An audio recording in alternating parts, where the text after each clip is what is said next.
Ispahani Mirzapur zero আওয়ারের সবাইকে আমন্ত্রণ জানাচ্ছি। আমি শিমুল মুসলিশ। দর্শক, আপনারা জানেন এই অনুষ্ঠানে একটি সমসাময়িক বিষয় নিয়ে আমরা আলোচনা করে থাকি। আজ আমাদের আলোচনার বিষয় শ্বেতপত্রে দুর্নীতির চিত্র। এই বিষয়ে কথা বলার জন্য দুজন সম্মানিত আলোচক আমাদের মাঝে উপস্থিত হয়েছেন।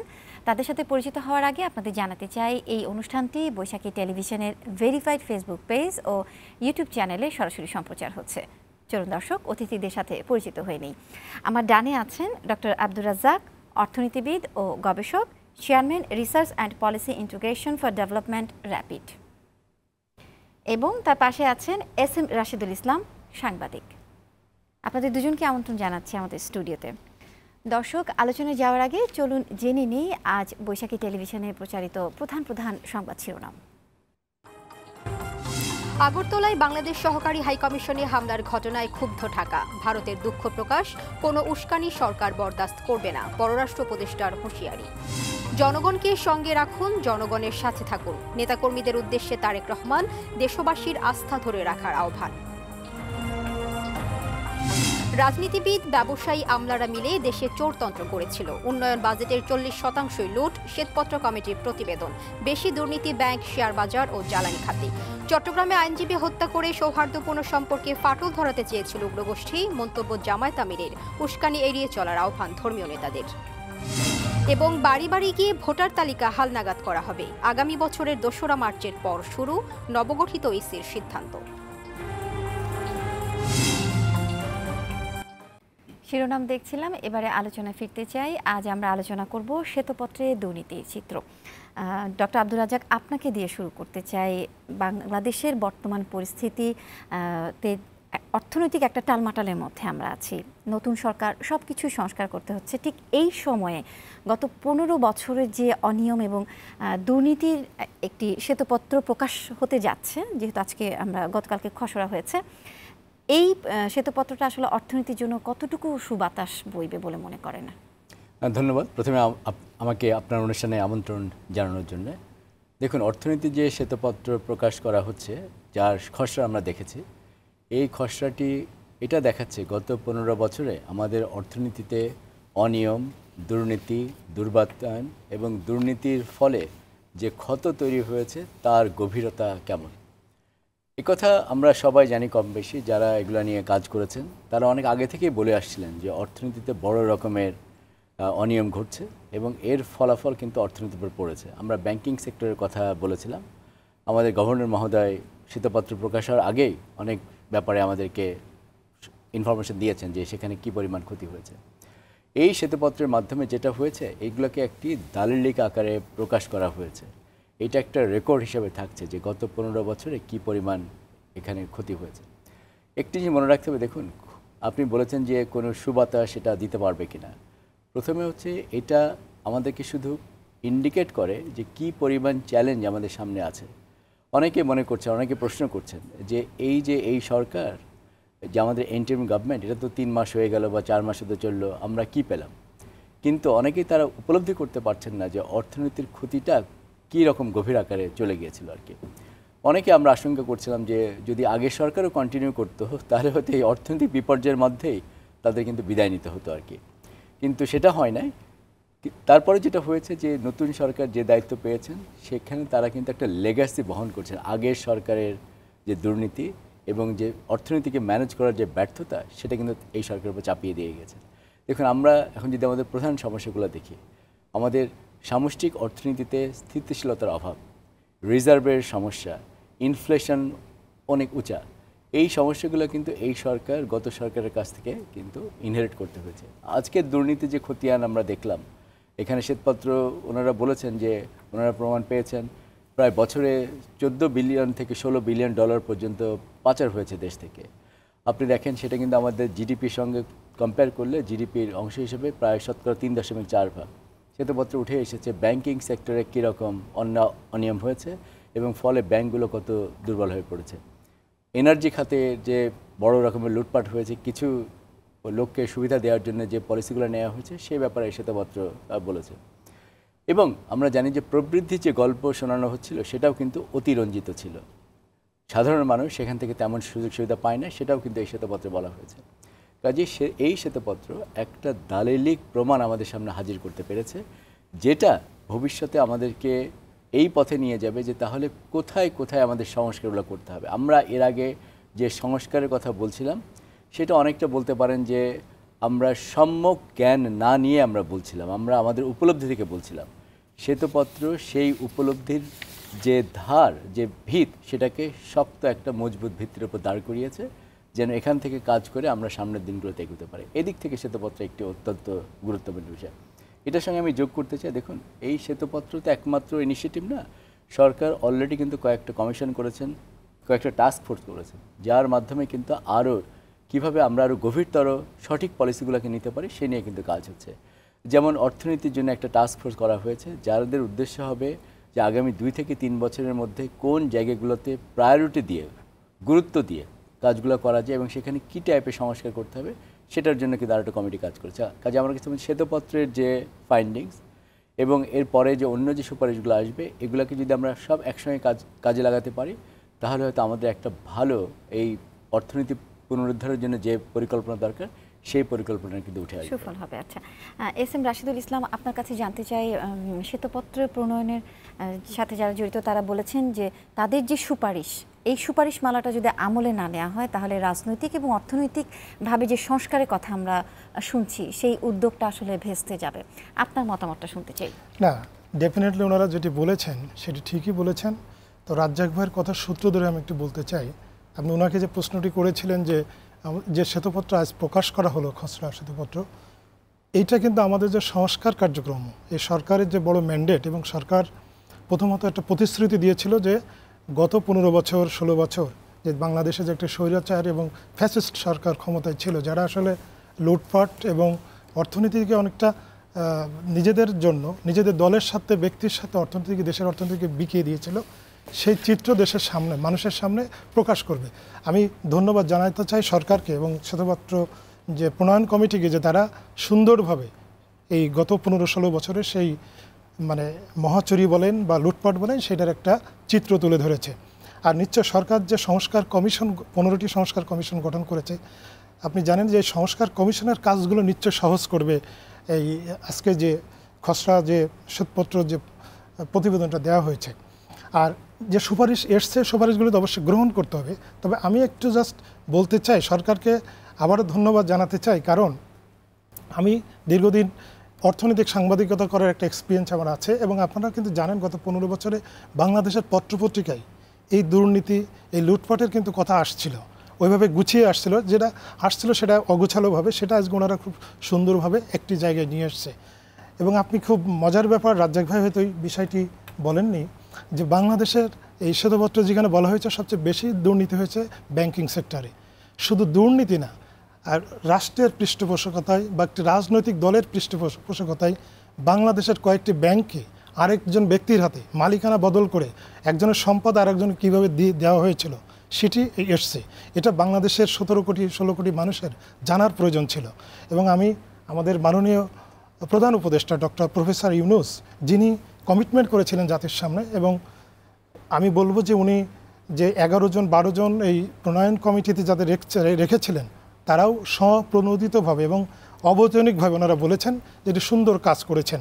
এবং বাংলাদেশে যে একটা সংস্কার কার্যক্রম এখন চলছে, শুধু আর্থিক সেক্টরে না, সব সেক্টরে, এবং আমরা বলছি যে একটা রাষ্ট্র সংস্কারের প্রয়োজন, নিশ্চয়ই এটি রাষ্ট্রের বাইরে না, এবং সেই সংস্কারের কাজকে অনেক ত্বরান্বিত করবে। আর আপনি যেটি বলছিলেন যে ভেস্তে যাবে, নিশ্চয়ই যে আমরা যেহেতু সংস্কারের কথা বলছি, ওনারা যে সুপারিশগুলো করেছে সেই সুপারিশগুলো আসলে সংস্কার প্রক্রিয়ারই অংশ, এবং আমি আশা করব যে সরকার এই তাদের এই পরামর্শগুলোকে সংস্কারকে আরও এগিয়ে নেওয়ার জন্য নিশ্চয়ই ভালোভাবে কাজে লাগাবে। সাথে যারা জড়িত তারা আবার এটাও বলেছেন যে 2018 নির্বাচনের পরেই আসলে এই হচ্ছে অনিয়ম এবং দুর্নীতির উৎসটা। না, ওনারা যেটা বলেছেন যে রাজনৈতিক, না, ওনারা যেটা বলেছেন 2009 সাল থেকে দুর্নীতি ছিল, বা 2018 সালের পরে সেটার চোরই ছিল না, সেটাকে একেবারে লুটপাট তন্ত্র শুরু হয়ে গিয়েছিল। আপনাকে একটু জাস্ট একটু, তাহলে কি অর্থনীতির মূল মানে ক্ষয়ক্ষতিটা রাজনৈতিক? ডেফিনেটলি রাজনৈতিক বলতে এখানে যেহেতু আমাদের এখানে দীর্ঘদিন একটি ভোট ছিল না। আপনি জানেন যে এই প্রণয়ন কমিটির একজন সদস্য, শ্বেতপত্র প্রণয়ন কমিটির একজন সদস্য, সানেমের নির্বাহী পরিচালক সেলিম রায়ন, উনি বলেছেন যে যেহেতু একটি দেশে রাজনৈতিক সেই বাতাবরণটা ছিল না, দেশের মানুষের ভোট দেওয়ার অধিকার ছিল না, এই জন্য যারা এখানে শাসন করেছেন তারা কিন্তু এটার কোনো রকম কোনো জবাবদিহিতা ছিল না, এই জন্য তারা ইচ্ছা মতো অনেকটা একটি মানে এটি তো একটা গল্প, একটা মানে একটা বড় ধরনের গল্প যে একটি দেশের একটি ব্যাংকে, বাংলাদেশের সবচেয়ে বড় ব্যাংক যেটি ইসলামী ব্যাংক, এই ব্যাংকের মালিকানা তুলে দেওয়া হয়েছে আরেকজনের হাতে সরাসরি রাষ্ট্রের পৃষ্ঠপোষকতায়। এটা আমরা সাংবাদিকরা জানি।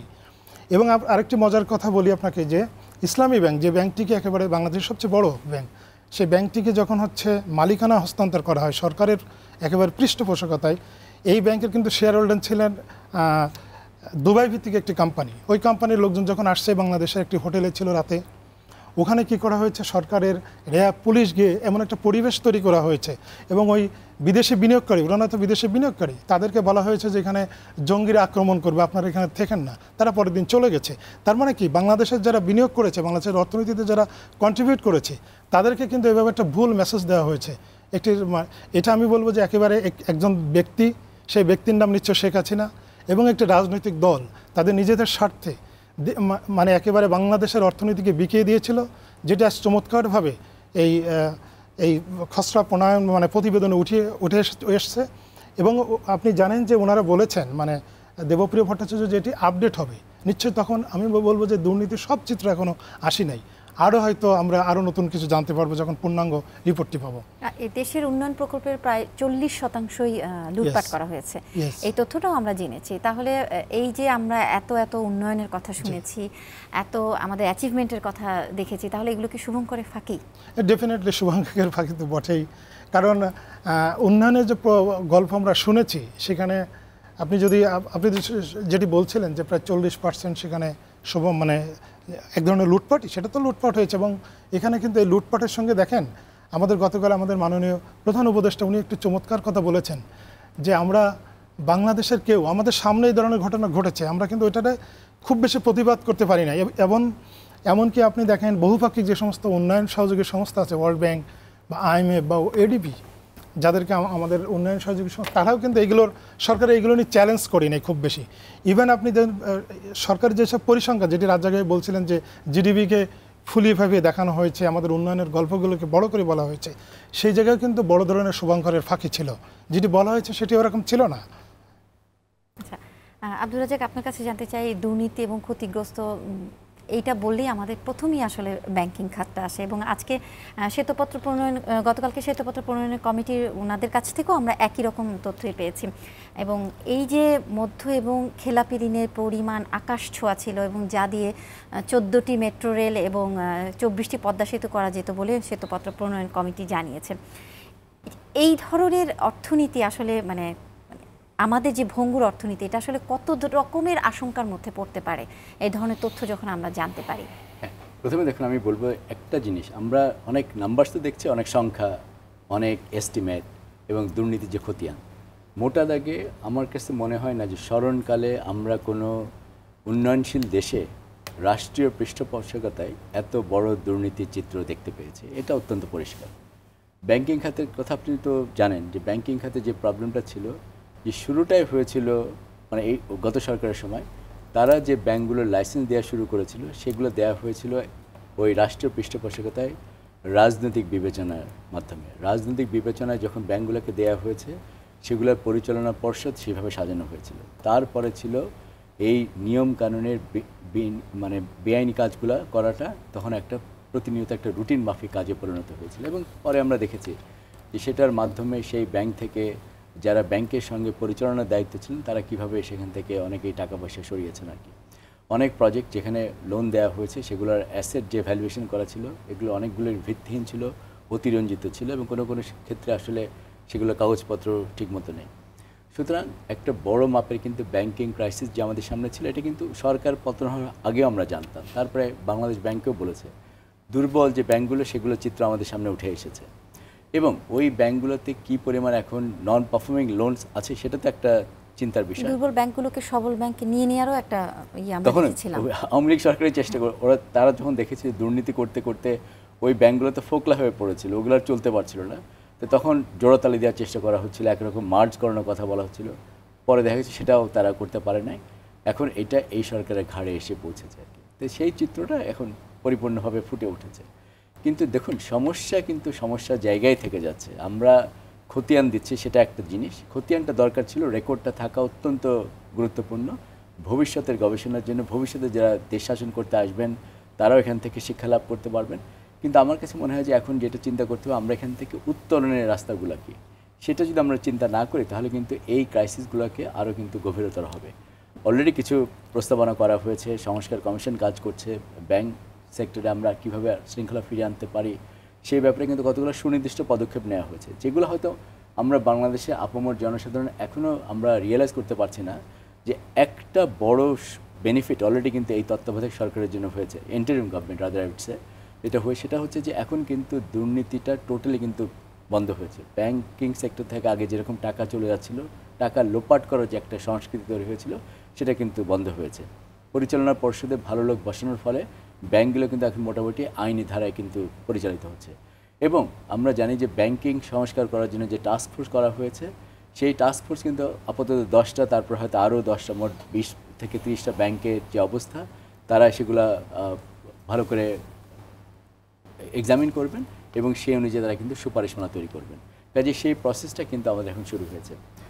আমাদের যে শ্বেতপত্রে কিছু কিছু ব্রড রেকমেন্ডেশনও করা হয়েছে এবং এই ব্রড রেকমেন্ডেশনসগুলোর ভিত্তিতে আমাদের কিন্তু সঠিক নীতিমালাগুলো কিন্তু এখন গ্রহণ করতে হবে। মনে রাখতে হবে, দেখুন সামনের দিনে যে সংস্কার আসবে, যেটা হয়তো এই সরকার অলরেডি শুরু করেছে, এই সংস্কার কিন্তু সহজ হবে না। সংস্কার করা মানে আবার কিছু লোককে কিন্তু খানিকটা দুঃখ কষ্টও নিতে হতে পারে আর কি।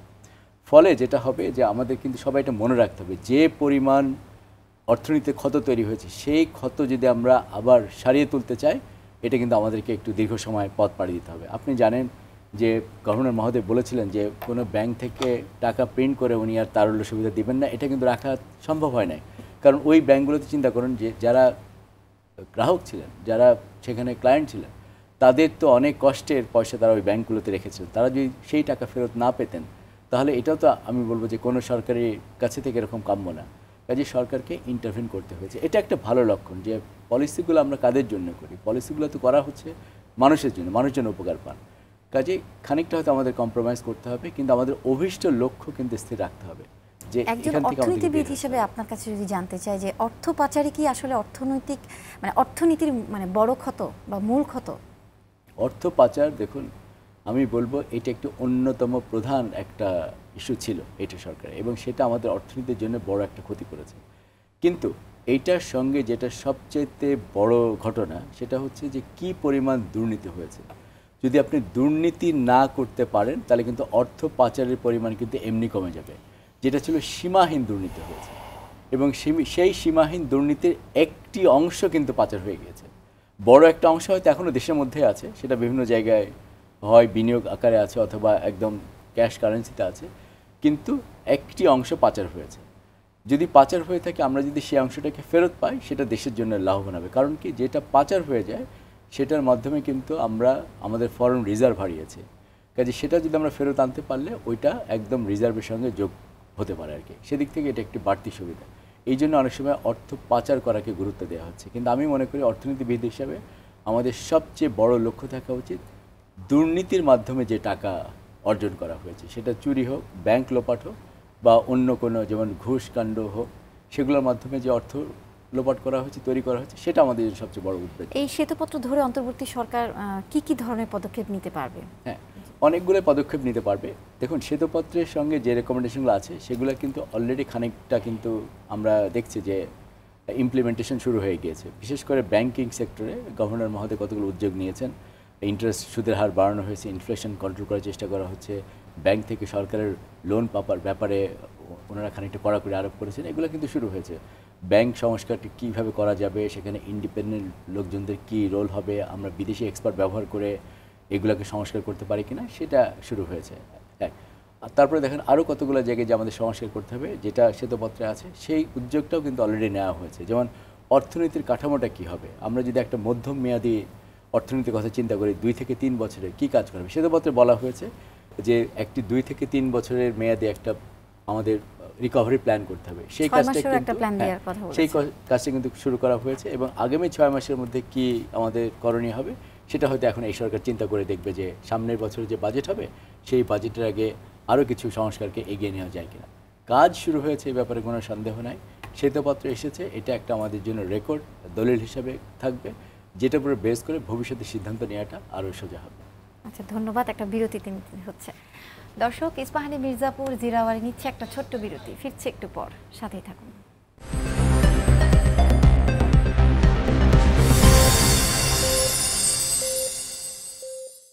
বিরতির পর ফিরে এলাম। আপনারা দেখছেন ইস্পাহানি মির্জাপুর জিরাওয়ার। আজ আমরা কথা বলছি শ্বেতপত্রের দুর্নীতির চিত্র। হচ্ছে এস.এম. রাশিদুল ইসলাম, আপনার কাছে জানতে চাই, আমরা শ্বেতপত্রে আজকের যারা ছিলেন তারা হচ্ছে এই দেশের ১.৫ দশকের ক্ষমতার অপপ্রয়োগ এবং দুর্নীতি নিয়ে কথা বলতে বলতে এক পর্যায়ে বলেছেন যে চোরতন্ত্র প্রতিষ্ঠা হয়েছে।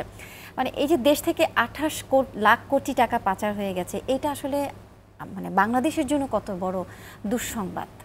না, ডেফিনেটলি দুঃসংবাদ। কারণ ২৮ লাখ কোটি টাকা আপনি যদি দেখেন, আমাদের এইবার যে বাজেট, মানে এই যে চলতি ফিনান্সিয়াল ইয়ারের বাজেট ৮ লাখ কোটি টাকার মতো। ২৮ লাখ কোটি টাকা যদি বলেন ১৪-১৫ বছর, তার মানে কি প্রায় ২ লাখ কোটি টাকার কাছাকাছি, যেটি প্রতি বছর দেশ থেকে পাচার হয়ে গেছে। হ্যাঁ, আমাদের বলা হচ্ছে যে প্রায় ১৬ বিলিয়ন ডলার আর কি অন অ্যান অ্যাভারেজ পাচার হয়েছে। এটি নিশ্চয়ই আপনি মানে আমাদের বাজেটের আমরা যে পরিমাণ আমরা বাজেট করি প্রতি বছর, বাজেটের প্রায় 4 ভাগের 1 ভাগ টাকা পাচার হয়ে গেছে। সেটা আপনি এটি ইমাজিন করতে পারেন? এটা তো আসলে ভয়ানক তথ্য। তো এটা তো সত্য, এই ঘটনা ঘটেছে। এবং ইন্টারেস্টিং ব্যাপার, রাজ্জাক ভাই ইকোনমিস্ট, উনি আমার চেয়ে এটা ভালো বলতে পারবেন যে শ্যাডো ইকোনমি, যে মানে আপনি দুর্নীতি হচ্ছে, বাট ওই দুর্নীতির টাকাটা দেশের অভ্যন্তরে ব্যয় হচ্ছে। সেটা কি, সেই টাকায় হয়তো আমরা সরকারে তো রাজস্ব পাচ্ছে না, বাট সেই অর্থ বিনিয়োগ হচ্ছে এবং সেখান থেকে কর্মসংস্থান তৈরি হচ্ছে, বা বাংলাদেশের ইকোনমিক যে সার্কুলেশন সেটা তো হচ্ছে। বাট যখন একটি মানে পাচার হয়ে যাচ্ছে টাকাটাই, তখন তো একেবারে পাচারই হয়ে যাচ্ছে, এবং পাচার হয়েছে কিন্তু বিভিন্নভাবে। হ্যাঁ, আপনি দেখেন এখানে আন্ডার ইনভয়েস, মানে আমদানি রপ্তানির মাধ্যমে পাচার হয়েছে। তারপরে এখানে হচ্ছে আপনার রেমিটেন্স আছে, সেটার মাধ্যমে পাচার, নানাভাবে পাচার হয়েছে। এবং এই পাচারের সঙ্গে কারা জড়িত? ইন্টারেস্টিং ব্যাপার, আমরা আগে মনে করছি যে রাজনীতিবিদরা দুর্নীতি করে বা ব্যবসায়ীরা দুর্নীতি করে। এটাকে বলা হচ্ছে কিন্তু রাজনীতিবিদ, ব্যবসায়ী এবং হচ্ছে আমলাতন্ত্র। সেই আমলাতন্ত্র বলতে শুধু সিভিল প্রশাসন না, বলা হচ্ছে উর্দি পড়া এবং উর্দি পড়া না, 2 রকম আমলাতন্ত্র।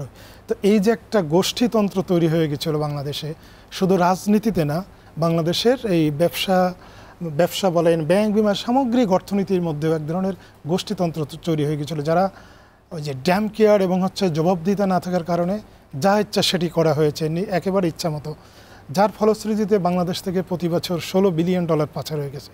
এটি বাংলাদেশের অর্থনীতির জন্য কত বড় ক্ষতি, এটা হয়তো আমার মনে হয় আমাদের পরের প্রজন্মকেও এই যে ক্ষতি, এটা বহন করে যেতে হবে আমার পরের প্রজন্মকেও। তো আপনারা আমাদের বর্তমান যে অন্তর্বর্তীকালীন সরকার, 5 তারিখের পরে ছাত্র জনতার গণ অভ্যুত্থানের পরে আপনি দেখেছেন যে একটু সুখবর হলো যে বাংলাদেশের বিশেষ করে ব্যাংকিং সেক্টরে কিন্তু আগের সেই নৈরাজ্যকর পরিস্থিতি থেকে আমরা উত্তরণ ঘটছে। এখানে কিন্তু আপনি দেখেন যে আমাদের যে ডলারের যে রেট, যেটা আর কি আমরা যেটা বলি যে এক্সচেঞ্জ রেট, সেটা কিন্তু স্টেবল অবস্থায় চলে এসছে। বা ইনফ্লেশন হঠাৎ করে আপনি 3-4 মাসে তো কমাতে পারবেন না। তারপরে আমাদের ব্যাংকিং সেক্টরে মোটামুটি রাজ্জাক ভাই যেটি বলছিলেন যে নিয়মের মধ্যে থেকে লোন দেওয়া, আগে তো হচ্ছে আপনার কোনো মানে জামানত ছাড়াই লোন দেওয়া হয়েছে, একেবারে ভুয়া লোন, যেটি কাগজপত্র সই করে 3,000-4,000 কোটি টাকা লোন দিয়ে দেওয়া হয়েছে। এখন সেটি কিন্তু একেবারেই হচ্ছে না, এবং দুর্নীতিটা বন্ধ হয়েছে। এটি আমরা মোটামুটি ব্যাংকিং সেক্টরে অনিয়ম এগুলো বন্ধ হয়েছে বলতে পারি। তো এটা নিশ্চয়ই আমাদের অর্থনীতির জন্য একটা সুখবর। আর যে সমস্ত মানে অনিয়মগুলো হয়েছে গত 16 বছর 15 বছরে, যেগুলো আমাদের সামনে এসছে, এটা নিশ্চয় আমাদের জন্য একটা শিক্ষণীয়, যে কীভাবে আসলে আগামীতে আমরা ভালো করব।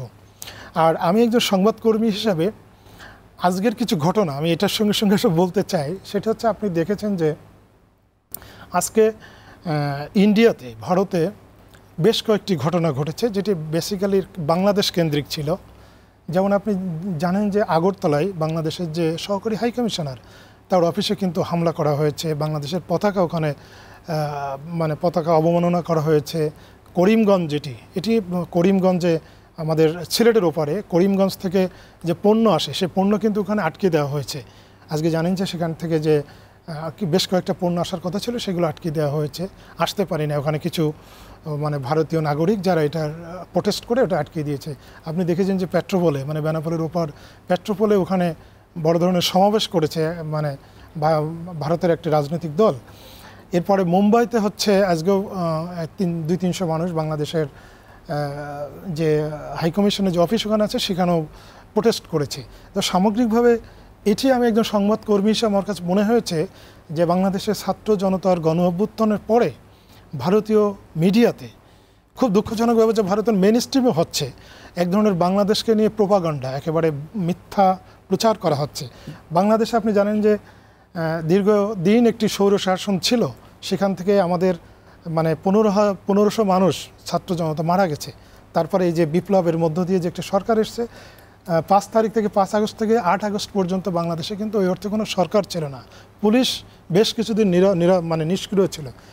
এই সময় কিছু বাংলাদেশের সংখ্যালঘু হয়তো নিগ্রহের ঘটনা হয়তো কিছু ঘটেছে, একেবারে ঘটেনি বলবো না, কিন্তু এইগুলোকে একেবারে বড় করে ভারতীয় মিডিয়াগুলো মিথ্যা এক ধরনের প্রচার চালাচ্ছে, যা ওই দেশের নিশ্চয় সব দেশে কিছু উগ্রবাদী মানুষ থাকে যারা এটাকে তাদেরকে উৎসাহ করছে। এবং বাংলাদেশেরকে নিয়ে নানা ধরনের এক ধরনের কনস্পাইরেসি, যেহেতু আমাদের যিনি পালিয়ে গেছেন, যিনি সে সাবেক প্রধানমন্ত্রী বলি বা স্বৈরশাসক বলি, উনি কিন্তু এখন ভারতে অবস্থান করছেন। তো উনি কিন্তু ওখান থেকে রেগুলার হচ্ছে উনি টেলিফোনে কথা বলছেন, ওনার নেতাকর্মীদেরকে হচ্ছে কর্মীদেরকে উৎসাহ দিচ্ছেন, তার নির্দেশনা দিচ্ছেন। সামগ্রিকভাবে যদি আমরা দেখি যে বাংলাদেশে এই যে আমরা একটি মুক্ত একটা মানে গণমাধ্যমের সুযোগ পেয়েছি, আমরা সংবাদকর্মী হিসাবে কথা বলার সুযোগ পেয়েছি, গণতন্ত্রের একটা সুযোগ পেয়েছি। আগামীতে নিশ্চয়ই বাংলাদেশে আজকে জানেন যে বাংলাদেশের সবচেয়ে বড় রাজনৈতিক দল বলবো বিএনপির ভারপ্রাপ্ত চেয়ারম্যান, উনি বলেছেন যে আগামীতে বাংলাদেশে যেটি নির্বাচন হবে সেটি সবচেয়ে ভালো একটি নির্বাচন হবে। তা নিশ্চয়ই আমরা সেদিকে যাচ্ছে বাংলাদেশ। তো এইরকম একটা পরিস্থিতিতে আমরা দেখছি যে সরকারটি গত 15-16 বছর ক্ষমতায় ছিল, তারা এক ধরনের ষড়যন্ত্র করছে। এই যেগুলো হচ্ছে ভারতের মিডিয়াতে বা ভারতের আজকে যে ঘটনাগুলো ঘটছে, এগুলোকে শুধুমাত্র ধর্মীয় দৃষ্টিকোণ থেকে দেখার সুযোগ নাই। এখানে আমার কাছে মনে হয়েছে রাজনৈতিক এক ধরনের ষড়যন্ত্র আছে। সেই ষড়যন্ত্র নিশ্চয়ই বাংলাদেশে যারা পরাজিত, বা আমি বলবো যে 15 বছর যারা 16 বছর যারা এক ধরনের ভোট ছাড়া শাসন করেছে, তাদের নিশ্চয়ই তাদের এখানে যোগসাজশ আছে। আরেকটি বিষয় হচ্ছে যে আমাদের বন্ধুপ্রতিম ভারত একটি বড় রাষ্ট্র।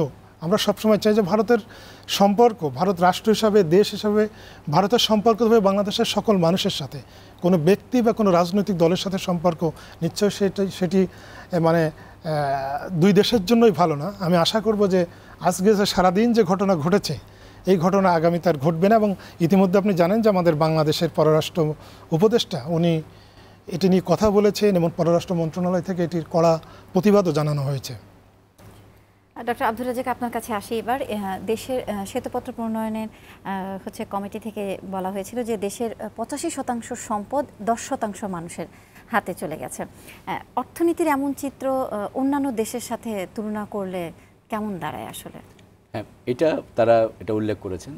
এটা আমাদের যে বাংলাদেশ ব্যুরো অফ স্ট্যাটিস্টিক্সের যে ডেটা আছে, যেটাকে খানা ভিত্তিক যে জরিপ তারা চালায়, সেখান থেকে এটা উঠে এসেছে। এটা অর্থনীতিতে যে আমাদের যে বৈষম্য, তার একটা ভয়াবহ চিত্র কিন্তু আমাদের সামনে তুলে ধরে। উন্নয়নশীল দেশগুলোর মধ্যে যাদের ইনইকুয়ালিটি বা এই বৈষম্য যত দ্রুত হারে বেড়েছে, তার মধ্যে বাংলাদেশ অন্যতম একটি প্রধান দেশ। দেখুন, আমাদের দেশের সম্পদ যে হারে কুক্ষিগত হচ্ছে, এটা তো বলার অপেক্ষা রাখে না। যেহেতু এখনও অনেক মানুষ ট্যাক্স নেটের আওতার বাইরে আছেন, যত বেশি করাপশন করার সুযোগ এখানে আছে, যত বেশি দুর্নীতি করা হবে, সেই দুর্নীতিলব্ধ অর্থ দিয়ে মানুষজন কি করে, তারা সম্পদ তৈরি করে। সেই সম্পদ থেকে সরকারের যে কর পাওয়ার কথা ছিল, সেটা কিন্তু সরকার পাচ্ছে না, কারণ বিভিন্ন সময় এই করগুলোকে মওকুফ করা হয়েছে। আপনি জানেন, আমরা এমন একটা সিস্টেম তৈরি করেছি, সেই সিস্টেমের মধ্যে সুবিধাবাদীদেরই কিন্তু বেশি বেশি সুবিধা দেওয়া হয়েছে। আপনি যদি সরকারের হিসাব দেখেন, যে পরিমাণ টাকা বিভিন্নভাবে কর মওকুফ করা হয়, সেটা কিন্তু একটা বড় একটা অংশ পায় হচ্ছে সুবিধাবাদী গোষ্ঠী। এটার সঙ্গে আপনি যোগ করেন ব্যাংক খাতে যে লুটপাট, তারপরে অন্যরকম যে দুর্নীতি, আমরা জানি ছাগল কাহিনী থেকে আরম্ভ করে বিভিন্ন পুলিশ কর্মকর্তাদের যে জমি কেনা এবং যে খবর আমরা দেখেছিলাম, মানে বিস্তর যখন দুর্নীতি করে যদি সম্পদ কুক্ষিগত করা হয়, তাহলে কিন্তু সেটা আপনার অবশ্যই বৈষম্যকে বাড়াবে। আমাদের সেখানে হয়েছে। এটার সঙ্গে আমাদের এটাও মনে রাখতে হবে, দেখুন, বৈষম্য কমানোর জন্য যে ইনস্ট্রুমেন্টসগুলো সরকারের হাতে থাকে, যে নীতিগুলো সরকার গ্রহণ করতে পারে, সেই নীতিগুলোও কিন্তু আগের সরকার সেগুলোকে কোনোভাবে মূল্যায়ন করে নাই বা যথাযথভাবে প্রয়োগ করতে চায় না। যেমন মনে করুন যে আমাদের সামাজিক সুরক্ষা খাতের যে বাজেটটি আছে, এই সামাজিক সুরক্ষা খাতের বাজেটটিকে তারা অনেক অতিরিক্তভাবে এটাকে ফুলে ফাঁপিয়ে দেখানোর চেষ্টা করেছেন। যেগুলোকে আমরা সামাজিক সুরক্ষা খাতের ব্যয় বলে মনে করি না, সেগুলোকে এগুলোর মধ্যে ঢুকিয়ে বলার চেষ্টা করা হয়েছে যে সামাজিক সুরক্ষা খাতে তারা ব্যয় বাড়িয়েছে। কাজে বৈষম্য কিন্তু আমাদের একটা বড় একটা কিন্তু জায়গায় চলে গেছে। তবে একটি আমি আপনাকে বলি, দেখুন শ্বেতপত্রে আমরা যেমন দুর্নীতির যে চিত্র দেখছি, কিন্তু যে কথাটা অনেক সময় আমরা আলোচনা করছি না, এই শ্বেতপত্রে উঠে এসেছে কিভাবে তথ্য বিকৃতি করা হয়েছে, কিভাবে তথ্য বিকৃতি করে উন্নয়নের একটি ন্যারেটিভ দাঁড় করানো হয়েছে। যেমন দেখুন তো এই আমাদের শ্বেতপত্র কমিটি ওনারা বলছেন যে বাংলাদেশের জিডিপিটাকে ওভার এস্টিমেট করা হয়েছে, এবং এটা করার জন্য ওনারা যে সব তথ্য উপাত্ত ব্যবহার করেছেন, একটি হচ্ছে একটি দেশ যত বেশি উন্নত হবে আপনি দেখবেন সেই দেশের নাইট লাইটস মানে রাত্রিকালীন সময়ে সেখানে আলো কেমন আছে, এইটা কিন্তু আপনি স্যাটেলাইট থেকে দেখতে পারেন। সেটা কিন্তু গোপন করাটা খুব কঠিন। স্যাটেলাইটের যে তথ্য আসে সেখানে দেখা যায় যে একটি দেশে কি পরিমাণ নাইট লাইট, রাত্রিবেলায় কত আলো থাকে এবং সেই আলোর ইন্টেন্সিটি কত বাড়ছে, সেখান থেকে কিন্তু আপনি নিরূপণ করতে পারেন। সেই ইনফরমেশন যখন তারা ব্যবহার করছেন তখন তারা বলছেন যে মনে হচ্ছে 2013 থেকে 2019 সালের মধ্যে আমাদের যে প্রবৃদ্ধি দেখানো হয়েছে সেটা 2 থেকে 3.5% পয়েন্টস পর্যন্ত বাড়িয়ে দেখানো হয়েছে। তার মানে যদি আপনি ওটা অ্যাডজাস্ট করেন তাহলে দেখবেন যে বছরে বলা হয়েছে 7% প্রবৃদ্ধি হয়েছে, আসলে হয়তো প্রবৃদ্ধি হয়েছে 4 থেকে 5 ভাগ। তার মানে একটা তথ্য বিকৃতি বা তথ্য সন্ত্রাসও কিন্তু ছিল। এটা কিন্তু এখন একটা প্রধান একটা চ্যালেঞ্জ হয়ে দাঁড়িয়েছে যে আমরা কত ভালোভাবে গবেষণা করে সরকারকে মনে করেন একটা ভালো পরামর্শ দিতে পারবো, যেহেতু আমাদের তথ্য উপাত্ত কিন্তু বিকৃত। শুধুমাত্র এই যে তথ্যপত্রে ভুল থাকার পরেও জবাবদিহিতা প্রশাসনও তো নিশ্চিত করা যায়নি, এই কারণেও কি দুর্নীতি অনেক বাড়ে না? অবশ্যই। আপনি দেখেন এই জন্য তো বলুন, খালি তো জাতীয় আয়ের ক্ষেত্রে না, যে মূল্যস্ফীতি কত হবে এটাও বলা হচ্ছে যে তারা হয়তো পলিটিক্যালি এই ফিগারটাকে ইনফ্লুয়েন্স করার চেষ্টা করেছে, এবং শ্বেতপত্রে ইন্ডিকেট করা হয়েছে যে মনে হচ্ছে আমরা তখনই বোঝার চেষ্টা করছি হয়তো আমাদের মূল্যস্ফীতি 15, 16 বা 17 ভাগের কাছাকাছি, আসলে বলা হচ্ছিল এটা 9 ভাগ। কাজে সেখানেও কিন্তু একটা শুভঙ্করের ফাঁকি ছিল।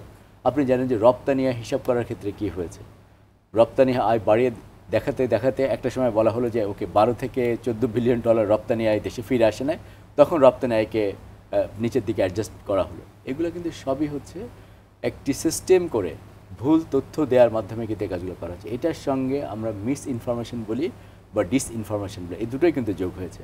ফলে যেটা হয়েছে কি, সরকারকে যে অ্যাকাউন্টেবল করার যে একটা মেকানিজম ছিল সেটা সরকারের ওই ন্যারেটিভের কিন্তু ধাক্কায় ওটা পেছনে পড়ে গিয়েছিল।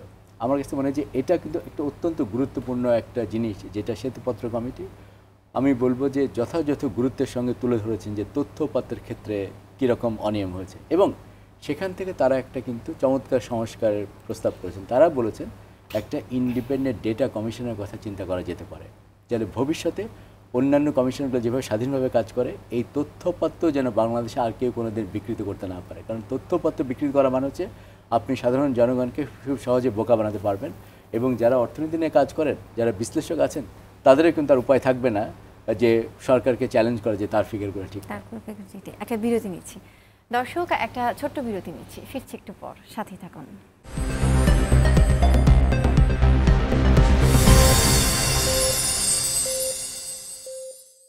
বিরতির পর ফিরে এলাম। আপনারা দেখছেন ইস্পাহানি মির্জাপুর জিরো আওয়ার। আজ আমরা কথা বলছি শ্বেতপত্রে দুর্নীতি চিত্র নিয়ে। আব্দুর রাজ্জাক, আপনার কাছে আরও একটা বিষয় জানতে চাই, সেটা হচ্ছে যে শ্বেতপত্র কমিটি 28 রকম উপায়ে দুর্নীতির তথ্য দিয়েছেন আমাদেরকে, যেভাবে দুর্নীতি আসলে করা যায়। দেশের অর্থনৈতিক সংস্কারে কি কি পদক্ষেপ নিলে আসলে এই উপায়গুলো আর থাকবে না? হ্যাঁ, প্রথমে দেখুন আমাদেরকে মনে রাখতে হবে যে আমাদের যে ট্যাক্সেশন সিস্টেম আছে এটাকে শক্তিশালী করতে হবে। অনেক দিন ধরে বলা হয়েছে এখানে যে সংস্কার করার কথা ছিল এই সংস্কারগুলো করা হয় নাই, সেটা ট্যাক্স ফাইলিংয়ে হোক বা সেটা অটোমেশন করার ক্ষেত্রে হোক। এবং আমরা যেটা বলি যে ট্যাক্সেশন পলিসি এবং অ্যাডমিনিস্ট্রেশন, যারাই ট্যাক্স কালেকশন করছেন তারাই যদি ট্যাক্সের নীতি করেন তাহলে কিন্তু যেটা হবে এটা কিন্তু আমরা মূল্যায়ন সঠিকভাবে হবে না, এইটা আমাদেরকে করতে হবে। এখনও বাংলাদেশে অনেক লোক ট্যাক্স নেটের বাইরে আছে। এটা কিভাবে তারা থাকতে পারে? তারা দুর্নীতির মাধ্যমে সেখানে আছে, সেটা আমাদের খেয়াল করতে হবে। সম্পদ তৈরি করার ক্ষেত্রে যে ব্যত্যয়গুলো এখন ঘটে সেগুলোকে যদি আমরা স্ট্রিমলাইন করতে পারি, আপনি জানেন সম্পদ যে দামে কেনা হয় আর যে দামে রেজিস্ট্রি করা হয় এই দুটোর মধ্যে আকাশ পাতাল ফারাক থাকে। এই ফারাক কেন থাকবে? এই ফারাক করার উদ্দেশ্য কি? এই ফারাকের উদ্দেশ্য হচ্ছে কেউ কেউ তারা কমফোর্টেবল ফিল করেন যে কম দামে প্রপার্টি বা জমির দাম দেখিয়ে কিছু টাকা তারা কিন্তু ক্যাশ রেখে কিন্তু আমরা দুর্নীতিকে তখন প্রাতিষ্ঠানিক একটা রূপ দিচ্ছি। সেটা আমাদেরকে বন্ধ করতে হবে। মনে রাখতে হবে যে দুর্নীতি করাটা অত্যন্ত কঠিন হবে যদি সরকার ঠিক করে ফাংশন করে। আজকে যদি সরকার ঠিক করে কাজ করে, তারা যদি মনে করে তারা দুর্নীতি করতে দিবে না, এই সিস্টেমগুলোকে কিন্তু বন্ধ করা যাবে। সেটা কিন্তু আমাদেরকে করতে হবে। যদি রাজনীতির সঙ্গে অন্য কোনো গোষ্ঠীতন্ত্রের লেজুর বৃত্তি তৈরি হয় তাহলে কিন্তু দুর্নীতি হবে। আমি অত্যন্ত দুঃখের সঙ্গে বলতে চাই যে সবাই না, কিন্তু গত সরকারের সময় রাজনীতির সঙ্গে কিন্তু ব্যবসায়ী গোষ্ঠী মহলে কিন্তু একটা বড় রকমের লেজুর বৃত্তি ঘটেছিল। ফলে কিন্তু অনেক দুর্নীতি যে আমরা জানার পরেও কিন্তু এটা আমরা করতে পারি নাই, এটা কিছু করা যায় না।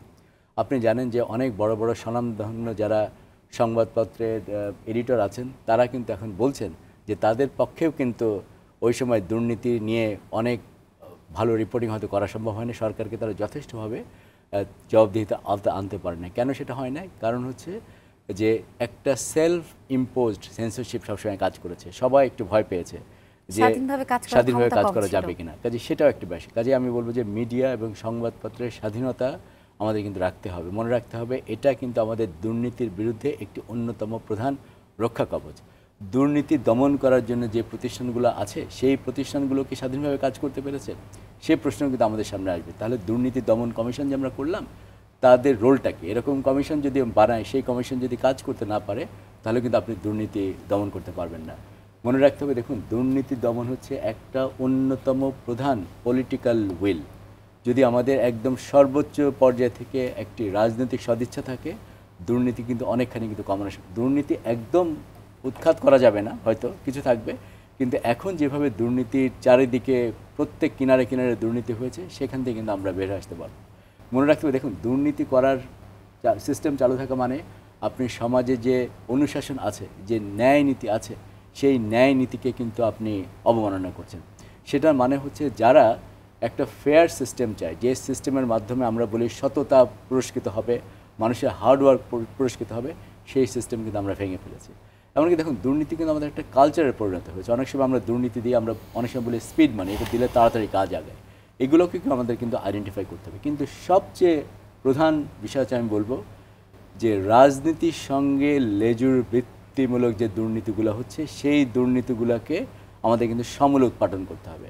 এবং যারা ভবিষ্যতে রাজনীতিতে করবেন বা ক্ষমতা আসবেন তাদের এটা বুঝতে হবে যে কখন কখন এই লেজুর বৃত্তি করার সুযোগটা থাকে। আমি আপনাকে বলতে পারি, দেখুন একটি দেশের সংসদে যদি 70-75% যদি বিজনেসম্যানরা ওখানে থাকেন, ওনারা যদি এমপি হন, সেই সংসদ কি ওই বিজনেসম্যানদের স্বার্থের বাইরে কাজ করতে পারবে কিনা সেটাও কিন্তু আমাদের একটু ভেবে দেখার সময় এসেছে। আচ্ছা, এস এম রাশিদুল ইসলাম, আপনার কাছে জানতে চাই যে শ্বেতপত্র হচ্ছে কোনো ব্যক্তি বা প্রতিষ্ঠানকে হচ্ছে নয়, দুর্নীতির পুরো প্রক্রিয়াটা নিয়ে আলোচনা করা হয়েছে। আপনার কাছে জানতে চাই যে একজন সাংবাদিক হিসেবে আপনার কি মনে হয় যে এই প্রক্রিয়াটা থামানো খুব সহজ হবে? না, বাংলাদেশে হঠাৎ করে থামানো তো আসলে সম্ভব না। তো নিশ্চয়ই আমি বলবো যে এই অবস্থার পরিবর্তন করা তো সম্ভব, এবং সেটা আমি বিশ্বাস করি যে সেটা হয়তো সেই পরিবর্তনটা আসবে, সেই পরিবর্তনটা আসবে। আর আপনি রাজ্জাক ভাইকে একটি প্রশ্ন করেছিলেন যে বৈষম্যের কথাটা এই জন্য বলবো যে দুর্নীতি থাকলে তো আসলে বৈষম্য আপনি সেখানে করতে পারবেন না। তো যে গুড গভর্নেন্স, সুশাসন, যেটি জবাবদিহিতা, স্বচ্ছতা, এইগুলো যদি আসলেই তৈরি করা যায় সমাজে, রাষ্ট্রে, তাহলে তো আসলে বৈষম্য থাকবে না। আমরা ওই জায়গাগুলোতে ব্যর্থ হয়েছি। আপনি আমাদের শ্বেতপত্র প্রণয়ন কমিটির একজন সদস্য, আমি ওনার কথাগুলো খুব ইন্টারেস্টিং মনে হয়েছে। উনি কিন্তু খুব সুনির্দিষ্টভাবে বলেছেন যে যেহেতু আমরা গত 3টি ত্রুটিপূর্ণ নির্বাচন করেছি, এই জন্য আমাদের কিন্তু জবাবদিহিতার জায়গাগুলো দুর্বল হয়ে গিয়েছিল। এই জায়গা থেকে উত্তরণ করতে হলে আমাদের কিন্তু প্রাতিষ্ঠানিক সংস্কার করতে হবে। প্রাতিষ্ঠানিক সংস্কার যদি না করেন তাহলে আসলে আমরা ওইভাবে ডেভেলপ করতে পারবো না, মানে এই জায়গা থেকে উত্তরণ সেটা সম্ভব না। রাজ্জাক ভাই যেমন বলছিলেন যে রাজস্ব আয়ের কথা বলছিলেন, তো রাজস্ব আয় সেখানে আসলে তো মানে রাজস্ব আসলে কি, মানে কোনো মানুষই সহজে টাকা দিতে চায় না। ওই জায়গায় যদি ওই প্রাতিষ্ঠানিক এটা আপনি শক্তি করতে পারেন, আপনি যদি অটোমেশন করেন বা সব মানুষকে সেইভাবে যদি ওই একটা জালের মধ্যে আনতে পারেন, তাহলে হয়তো আমরা ওই জায়গায় উত্তরণ ঘটবে। আর আমাদের অধিকাংশ জায়গাগুলোতে কিন্তু আর গত সরকারের সময়গুলোতে আমরা যেটি দেখেছি যেটা খুবই দুঃখজনক ছিল যে উনি যেমন বলছিলেন যে যারা সংসদে ছিলেন আমাদের মাননীয় সংসদ সদস্য যারা ছিলেন তারা 70% ছিলেন ব্যবসায়ী। তো দেখুন এটা যেটা হয়েছে গত কয়েক বছর যাবত আমরা দেখেছি যে তাদের সুবিধার জন্য, সেটা আপনি বলতে পারেন যে ব্যাংকিং সেক্টর হতে পারে বা রপ্তানির ক্ষেত্রে বা অন্য ক্ষেত্রে, মানে বড় বড় যারা ব্যবসায়ী ছিলেন, যারা এই গোষ্ঠীতন্ত্রের যারা প্রভাবশালী ছিলেন, তাদের সুবিধার জন্য তারা কিন্তু সরকারের পলিসিগুলো তাদের মতো করে প্রভাব বিস্তার করে তাদের পক্ষে নিয়েছেন। এবং এটাই হচ্ছে বাংলাদেশের এই যে বৈষম্য যদি বলেন বড় অর্থে, বড় ধরনের বৈষম্য, যে নীতি যেটা সরকার নিয়েছিল পলিসি, বাংলাদেশ ব্যাংক হয়তো একটা পলিসি নিয়েছে, পরে দেখা গেছে যে যারা খুব বেশি প্রভাবশালী ছিলেন, বড় বড় ব্যবসায়ী, যারা এমপি ছিলেন, মন্ত্রী ছিলেন অথবা প্রধানমন্ত্রীর উপদেষ্টা ছিলেন, তারা কী করছেন ওই পলিসিটাকে নিজেদের সাথে পরের দিন ওটা চেঞ্জ করেছেন। সেটা শুধু ব্যাংকিং সেক্টর না, সেটা পুঁজিবাজারে ছিল, সেটা মানে সব জায়গাতে সেটা ছিল। ইভেন আমাদের যে যখন বাজেট হয়, যখন জাতীয় বাজেট যেটা ন্যাশনাল বাজেটেও দেখেছি যে ওই গোষ্ঠীতন্ত্রের পক্ষে বা ওই গোষ্ঠীতন্ত্রের সুবিধা দেওয়ার জন্য এই ধরনের পলিসি নেওয়া হয়েছে। তার মানে ওই গোষ্ঠীতন্ত্রে যারা ছিলেন তারা এত প্রভাবশালী ছিল যে সবসময় যেন তাদের পক্ষে সরকারের এই পলিসিগুলো তারা নিতে পেরেছেন, যে কারণে কিন্তু তাদের পক্ষে এই যে আপনি যেটি বলেন যে অবৈধভাবে সম্পদ অর্জন, টাকা অর্জন করা, দুর্নীতি করা সহজ ছিল এবং টাকা পাচার করাটাও সহজ ছিল। সরকার সেই জায়গায় একেবারে নীরব ছিল, কারণ সরকার আর ওই প্রভাবশালী গ্রুপ তারা তো আসলে আলাদা ছিল না, একই ছিল। আপনি যদি মানে রাষ্ট্রের এবং রাজনীতিতে যদি কার্যকর পরিবর্তন না আসে তাহলে এমনটি হওয়ার আশঙ্কা আসলে আবারও ডেফিনেটলি সেটা তো থেকেই যায়। আপনাদের দুজনকে অসংখ্য ধন্যবাদ আমাদের মাঝে উপস্থিত হওয়ার জন্য। দর্শক, ইস্পাহানি মির্জাপুর জিরো আওয়ার আজ এ পর্যন্তই। দেখা হবে আগামীকাল নতুন কোনো বিষয়ে নতুন অতিথিদের সাথে। সে পর্যন্ত সবাই ভালো থাকুন, সুস্থ থাকুন, বৈশাখী টেলিভিশনের সাথেই থাকুন। শুভরাত্রি।